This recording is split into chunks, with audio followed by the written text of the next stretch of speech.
Indigestion বা বদহজম আজকাল প্রায় প্রত্যেকটি মানুষের নিত্যদিনের সঙ্গী হয়ে উঠেছে। এই ইনডাইজেশনের কারণে গ্যাস্ট্রিকের সমস্যা খুবই কমন সমস্যা। গ্যাস্ট্রিকের সমস্যা হলে ঢেকুর ওঠা, ব্রেক উইন্ড বা বায়ুত্যাগ করা আপনাকে অস্বস্তিকর পরিস্থিতির সম্মুখীন করলেও যে গ্যাস যখন পেটের মধ্যে প্রচুর পরিমাণে জমা হয়ে যায় বা গ্যাস যখন পেটের মধ্যে আটকে যায়, তার ফলে আপনার পেট ফুলে যাওয়া বা পেট ফেপে যাওয়া, পেটে ব্যথা, গা বমি ভাব, এই সমস্ত পরিস্থিতিগুলো কতটা কষ্টদায়ক সেটা আপনি সকলেই জানি। এবং এমতা পরিস্থিতিতে হয়তো এমন খুব কম মেডিসিনই আছে যেগুলি তাৎক্ষণিক আপনাকে উপকারিতা দিতে পারে। আসসালামু আলাইকুম, hello friends, welcome to healthy style. To know how to healthy in everyday, please subscribe our channel. আমাদের উদ্দেশ্য আপনি থাকুন হেলদি সব সময়। আজকের ভিডিওতে আপনাদের সাথে এমন কিছু সহজ ঘরোয়া টোটকা নিয়ে আলোচনা করব যে টোটকাগুলি ব্যবহার করলে মুহূর্তের মধ্যে আপনার পেটের মধ্যে জমে থাকা গ্যাস শরীরের বাহিরে বেরিয়ে যাবে এবং এই সমস্ত অস্বস্তিকর পরিস্থিতি বা এই সমস্ত শারীরিক সমস্যার থেকে আপনি তাৎক্ষণিক মুক্তি পেতে পারেন। দেখুন, অনেকেই মনে করেন যে একজন মানুষ যখন প্রচুর পরিমাণে আনহেলদি খাবার খেয়ে থাকে, অর্থাৎ মনে করুন প্রচুর পরিমাণে তেল মশলাযুক্ত খাবার খাচ্ছে, তার ফলে বদহজম হয় এবং পেটের মধ্যে গ্যাস জন্মায়। কিন্তু আপনারা জানেন কি শুধুমাত্র যে এই সমস্ত আনহেলদি খাবারগুলি আপনার পেটের মধ্যে গ্যাস জন্মানোর প্রধান কারণ নাও হতে পারে। এছাড়া এমন বিভিন্ন কারণ রয়েছে যেগুলি আপনার পেটের মধ্যে গ্যাস জমা হওয়ার কারণ হতে পারে। তো চলুন সর্বপ্রথম আমরা জেনে নেই যে কোন কোন কারণে আপনার পেটের মধ্যে গ্যাস জন্মাতে পারে বা এই ব্লোটিং এর মতো সমস্যা সৃষ্টি হতে পারে। সর্বপ্রথম, একজন মানুষ যদি প্রচুর পরিমাণে ঢক ঢক করে একসাথে অনেকটা জল খেয়ে ফেলেন, তখন সে জলের সাথে প্রচুর এয়ার বা প্রচুর বাতাস আমাদের পেটের মধ্যে প্রবেশ করে এবং সেটি কিন্তু আমাদের গ্যাসের সৃষ্টি করতে পারে। এছাড়া মনে করুন আপনার প্রচুর পরিমাণে খিদে পেয়েছে, অল্প সময়ের মধ্যে প্রচুর পরিমাণে আপনি খাবার খেলেন, সেই খাবারের সাথে যে এয়ার আমাদের পেটের মধ্যে প্রবেশ করে সেটির কারণেও আপনাদের গ্যাসের সৃষ্টি হতে পারে।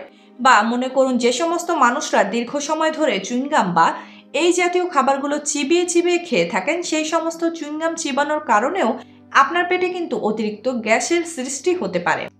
এছাড়া যে সমস্ত মানুষরা প্রচুর পরিমাণে কার্বোনেটেড ড্রিঙ্কস বা সোডা ড্রিঙ্কস খান, সে সমস্ত কার্বোনেটেড ড্রিঙ্কস বা সোডা ড্রিঙ্কস সাময়িকভাবে আপনার গ্যাস্ট্রিকের সমস্যার সমাধান করলেও পরবর্তী ক্ষেত্রে গিয়ে কিন্তু সেগুলি আপনার পেটের মধ্যে প্রচুর পরিমাণে গ্যাসের সৃষ্টি করতে পারে।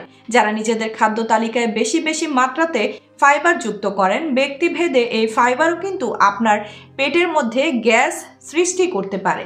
এছাড়া এমন বেশ কিছু ভেজিটেবল রয়েছে, অর্থাৎ মনে করুন যে সমস্ত ক্রুসিফেরাস ভেজিটেবল রয়েছে, ক্রুসিফেরাস ভেজিটেবল বলতে আপনার ফুলকপি, বাঁধাকপি, ওলকপি, ব্রকলি, মূলো, এই সমস্ত সবজি কিন্তু আপনার পেটের মধ্যে প্রচুর পরিমাণে গ্যাস ফর্ম করতে পারে।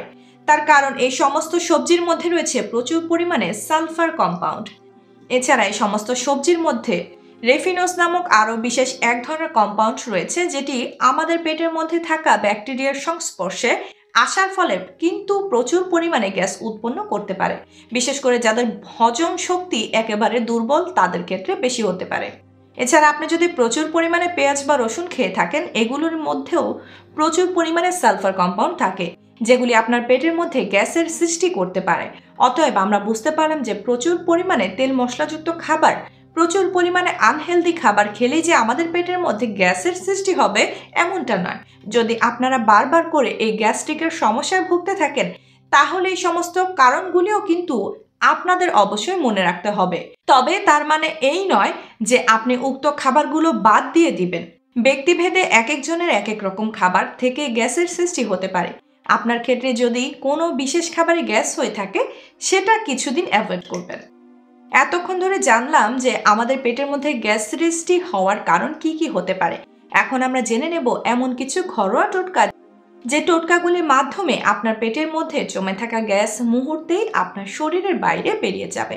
সর্বপ্রথম যে টোটকাটির কথা বলবো, সেই টোটকার মূল ইনগ্রেডিয়েন্টস হলো জিঞ্জার বা আদা, পুদিনার পাতা এবং ফিনেল সিডস বা মৌরি। সর্বপ্রথম একটি প্যানের মধ্যে আপনি 1 গ্লাস পরিমাণ জল নিয়ে নেন। তার মধ্যে আপনি দিয়ে দেন 1 চামচ পরিমাণে গ্রেটেড আদা 1 চামচ পরিমাণে মৌরি দানা এবং 15 থেকে 20টি পুদিনার পাতা। যদি আপনার হাতের কাছে পুদিনার পাতা না থেকে থাকে সেক্ষেত্রে আপনি আদা এবং মৌরি দানা এই পানীয়র মধ্যে ব্যবহার করবেন। এখন এই 3টি মিশ্রণকে একসাথে 3 থেকে 4 মিনিট খুব ভালোভাবে ফুটিয়ে নেন। তারপর সেটিকে গ্যাসের ফ্লেমকে বন্ধ করে ঠান্ডা হতে দিন।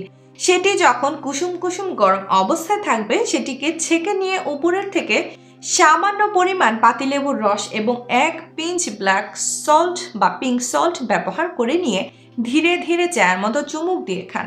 আপনি যখন এটিকে ধীরে ধীরে চুমুক দিয়ে খাবেন কিছু সময়ের মধ্যে দেখবেন আপনার পেটের মধ্যে জমে থাকা গ্যাস আপনার শরীরের বাইরে বের হতে শুরু করেছে। দ্বিতীয় যে রেমেডিটির কথা আপনাদের বলবো সেই রেমেডিটির মূল ইনগ্রিডিয়েন্টস বা উপাদান হলো আদা এবং আজওয়াইন বা জোয়ান।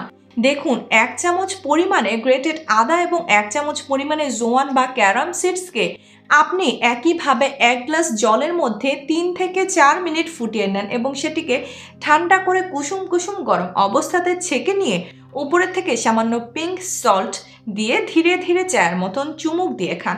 পিঙ্ক সল্ট বা গোলাপি লবণ না থাকলে সাধারণ লবণ দিয়েও আপনি খেতে পারেন। এই রেমেডিও কিন্তু খুব সহজে আপনার পেটের মধ্যে জমে থাকা গ্যাস আপনার শরীরের বাইরে বের করে দিতে সাহায্য করবে। 3 নম্বর যে রেমেডিটির কথা আপনাদের বলবো সেই রেমেডিটিতে আমরা যে সমস্ত উপাদানগুলি ব্যবহার করেছি সেগুলি হলো আপনার ধনের বীজ, মৌরি এবং তার সাথে হিং। দেখুন এই মিশ্রণটি তৈরি করার জন্য 1 গ্লাস জলের মধ্যে 1 চামচ পরিমাণে ধনের বীজ, 1 চামচ ফেনেল সিডস বা মৌরিকে দিয়ে 3 থেকে 4 মিনিট খুব ভালোভাবে ফুটিয়ে নেন। তারপর সেটি যখন কুসুম কুসুম গরম অবস্থায় থাকবে সেটিকে ছেঁকে নিয়ে তার মধ্যে উপর থেকে 1 চামচের 4 ভাগের 1 ভাগ পরিমাণে হিং দিয়ে খুব ভালোভাবে মিশিয়ে নেন। তারপর সেটিকে ধীরে ধীরে চায়ের মতন চুমুক দিয়ে পান করুন। এটিও কিন্তু তাৎক্ষণিকভাবে আপনার পেটের মধ্যে জমে থাকা গ্যাসকে আপনার শরীরের বাইরে বের করে দিতে সাহায্য করতে পারে। আবার আপনার যখন ব্লোটিং বা পেট ফাঁপার মতন সমস্যা হবে, পেটের মধ্যে গ্যাস জমে যাওয়ার জন্য বিভিন্ন প্রকারের শারীরিক সমস্যা সৃষ্টি হবে, সেক্ষেত্রে যদি আপনার হাতের কাছে অ্যাপল সিডার ভিনেগার থেকে থাকে সে অ্যাপল সিডার ভিনেগারও কিন্তু আপনাকে এই পরিস্থিতি থেকে মুক্তি দিতে পারে।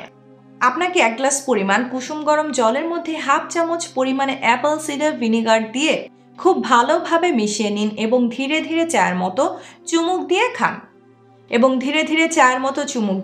খান। এই অ্যাপল সিডার ভিনেগারও কিন্তু আপনার পেটের মধ্যে জমে থাকা গ্যাস আপনার শরীরের বাইরে তাৎক্ষণিকভাবে বের করে দিতে সাহায্য করতে পারে। আবার আমাদের পেটের মধ্যে যদি গ্যাস্ট্রিকের সমস্যা হয়ে থাকে বা অ্যাসিডিটির সমস্যা হয়ে থাকে অনেক ক্ষেত্রে কিন্তু আমরা ইনো ব্যবহার করে থাকি। এই ইনো আপনি বাড়িতেও তৈরি করে নিতে পারেন। এই ইনো বাড়িতে তৈরি করার জন্য সর্বপ্রথম একটি গ্লাসের মধ্যে আপনি 1/2 চামচ পরিমাণে বেকিং সোডা নেন। এর মধ্যে আপনি দিয়ে দেন 1 চামচের 4 ভাগের 1 ভাগ পরিমাণের খাদ্য লবণ এবং 1 চামচ পরিমাণে পাতিলেবুর রস। এই পাতিলেবুর রস আপনি উপরে দেওয়ার সাথে সাথেই দেখবেন ফেনা ফেনা হতে শুরু করেছে। এমতা পরিস্থিতিতে উপরের থেকে নর্মাল তাপমাত্রা জল মিশিয়ে নিন, সাথে সাথে আপনি পান করুন। এই রেমেডিটিও তাৎক্ষণিকভাবে গ্যাস্ট্রিকের সমস্যা থেকে আপনাকে মুক্তি দিতে পারে। দেখুন এতক্ষণ ধরে 5টি ঘরোয়া টোটকা আপনাদের সাথে শেয়ার করলাম। এই 5টি ঘরোয়া টোটকার মধ্যে যে কোনো একটি টোটকা আপনারা ব্যবহার করতে পারেন। তবে যে কাজগুলো করা থেকে বিরত থাকবেন সেটা হলো খাবার খাওয়ার 20 মিনিট আগে পানি পান করুন। খাবারের মাঝে অতি প্রয়োজন হলে কেবল পানি পান করবেন এবং খাবার শেষ করে ন্যূনতম 20 মিনিট পর পানি পান করবেন। ন্যূনতম 3 ঢোকে পানি পান করবেন, বসে পানি পান করবেন। ভাজা পোড়া খাবার যতটা সম্ভব এড়িয়ে চলবেন। নিয়মিত ব্যায়াম বা হাঁটাচলা করবেন। মুসলিম ধর্মের হলে নামাজের সিজদায় গিয়ে লম্বা সময় সিজদা দিবেন। পচা বাসি খাবার খাবেন না। দিনের বিভিন্ন সময়ে মাঝে মাঝে 5 মিনিট সময় নিয়ে নিঃশ্বাসের ব্যায়াম করবেন। ভিডিওটি উপকারী মনে হলে শেয়ার করে দিবেন। সবাইকে আন্তরিক ধন্যবাদ। আল্লাহ হাফেজ।